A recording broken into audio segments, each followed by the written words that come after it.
Will the stock market crash in 2020?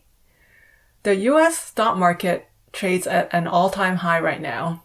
It has been a bull market for almost 11 years, whereas historically, whenever the stock market has appreciated for 10 years or so, there will be a market crash like the one we had in 2008.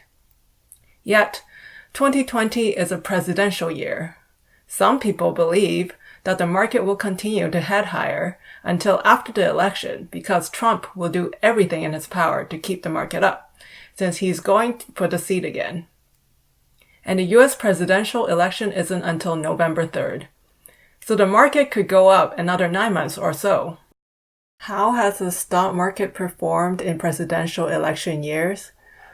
Here's an article by Dana Enspec. She's a certified financial planner and author of retirement books. Here it says, since 1928, there has been 23 election years, and 4 of them were negative. So that's a 70% probability, which is pretty low.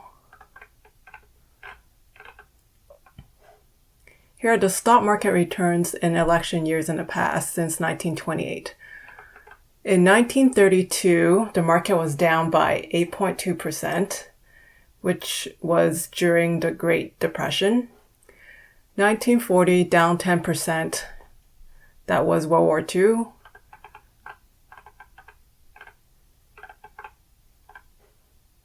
The internet bubble, down 9%. That was pretty good given that a lot of internet or .com companies went bankrupt.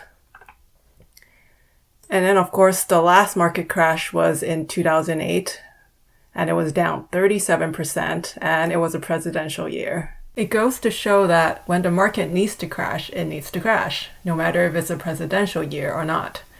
In all likelihood, whether the market will go up or down this year has nothing to do with whether it's a presidential year or not. But keep in mind that in most years and over the long term, the stock market goes up.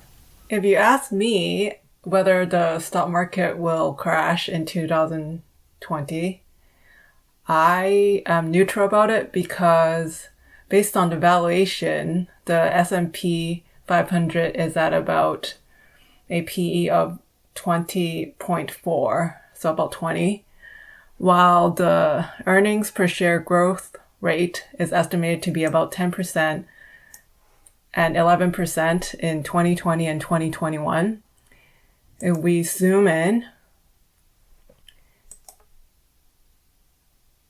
one could argue that the valuation is full. However, any event such as the coronavirus breakout that is viewed to have a negative impact on the economy can drag the market down to its normal valuation of about 17 times earnings, or even lower. I'd greatly appreciate it if you can like or share the video if you found it useful. I'd also like to thank all the people and providers which allow me to put all this content together in this video. I hope I didn't miss any of you in the description.